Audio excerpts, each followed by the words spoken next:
lots of benefits to you. I hated it. I don't even like fish, but I worked with it, and I added various, flavorings to it, and I got it to work. I found that frying my fish, believe it or not, works. Frying it, I know, horrible, but it works. So I fry my salmon, I fry my mackerel, my tuna. I do make tuna steaks, but I've got this interesting one I'm starting this week. It's tuna tarragon salad. It's got some vegetables in it. So it's basically 60-40. 60% vegetables, you won't see any fruit on there. 40% lean meats and fish. Yeah, that's how I do it. And then in that 60% vegetables, I throw in other things like nuts or, whatever, a piece of cheese. You're supposed to separate dairy, but I just keep my cheese at about an ounce or under usually. Actually, that's a little less than an ounce, by the way. So, that's how I'll do it. And so for each one of these things, for most of them, I have a recipe in here. And I have things over here I'm going to try. These are experiment night.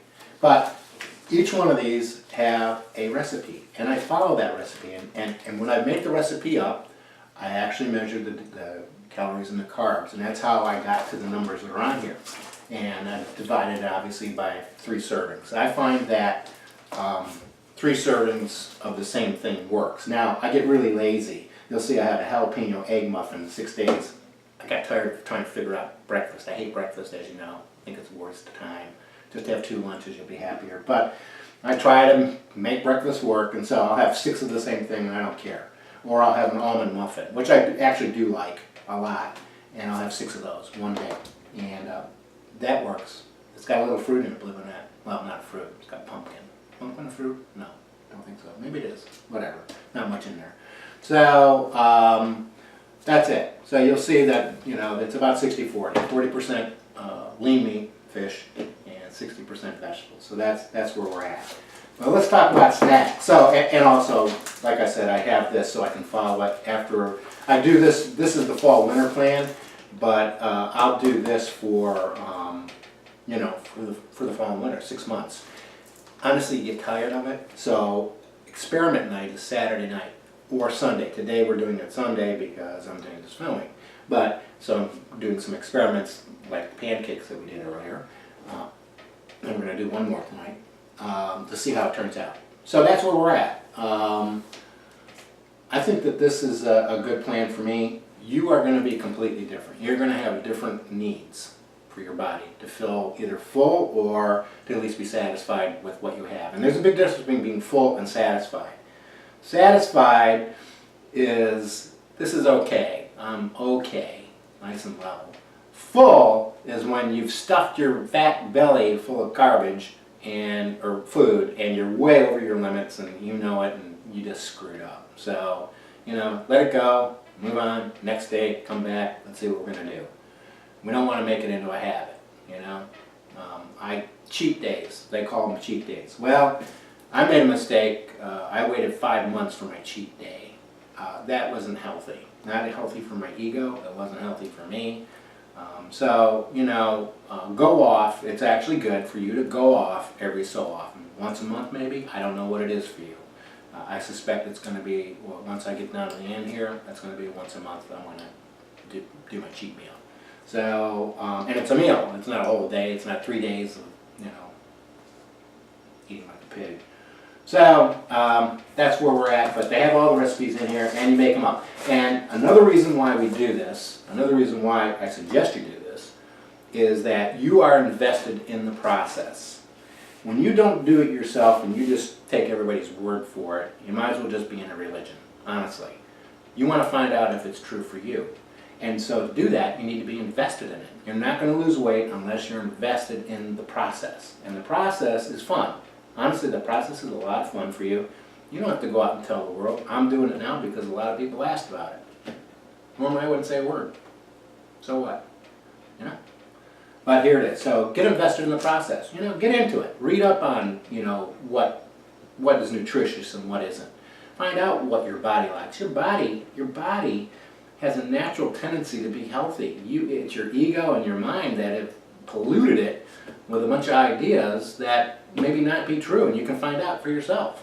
My body tells me when to eat you know, when I should have food, and it's actually telling me a lot of times what it feels is healthy. I can look at something and say, oh, you know, that's pretty healthy. It's got this, that, or whatever, and I feel good when I eat that food. And so, you know, I find that a lot of carbs aren't the healthiest carbs. When you come off a diet plan like this, you're going to replace the calories that were burned up in your fat, that's stored in your fat. I got 150,000 calories stored right now in my body. So I'm not really concerned about, you know, loading up any other carbs. When you come off, however, that's when the real problem becomes. And so when we come off a plan like this, we slowly add in calories and we slowly add in carbs. And we'll do that 1 week at a time, and we'll see. And of course you have to have weigh-in. You're never going to get out of weigh-in for the rest of your life. Just get over it.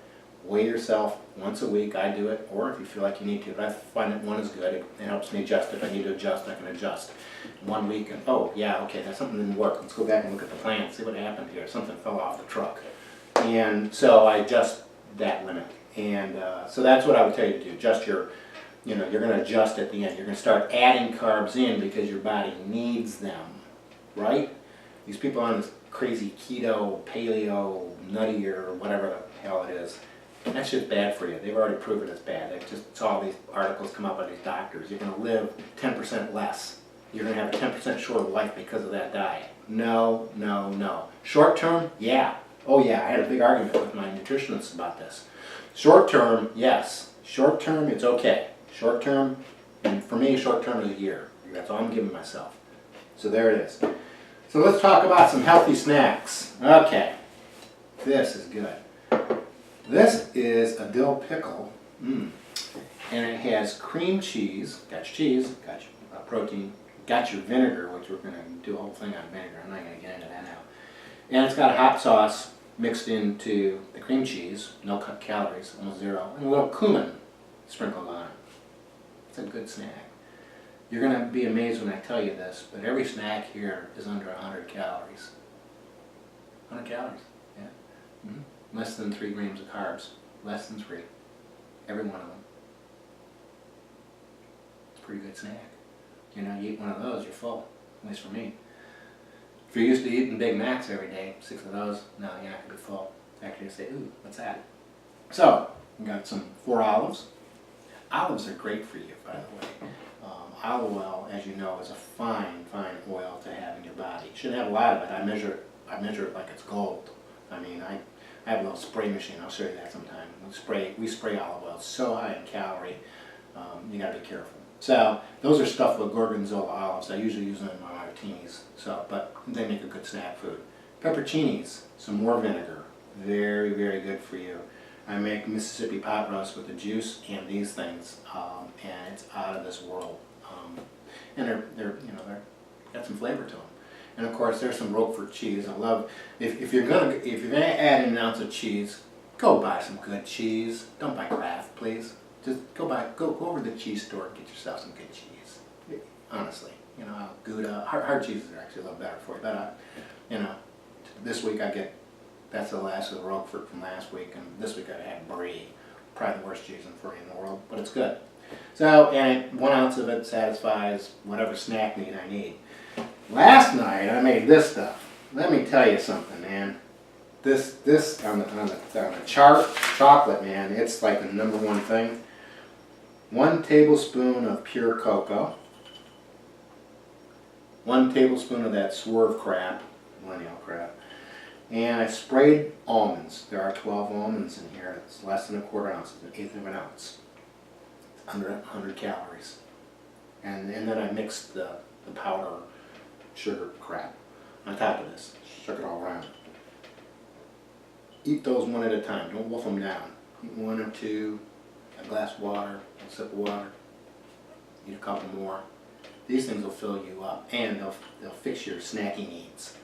So there we are. Some information about the food chart. Yeah.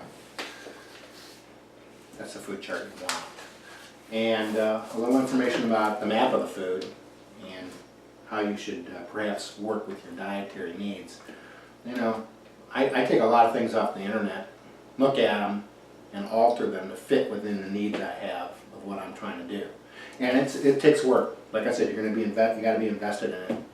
Sometimes you just get lazy and make 6 muffins and say, screw it. Well, you know, I'll get tired of that. Sometime, a couple months from now, I'll say, oh crap, I'm gonna do something else. And Saturday night's my night to experiment. So I'll do an experiment, try different food, breakfast food, lunch one actually. Okay, so that's where we're at. See you next time.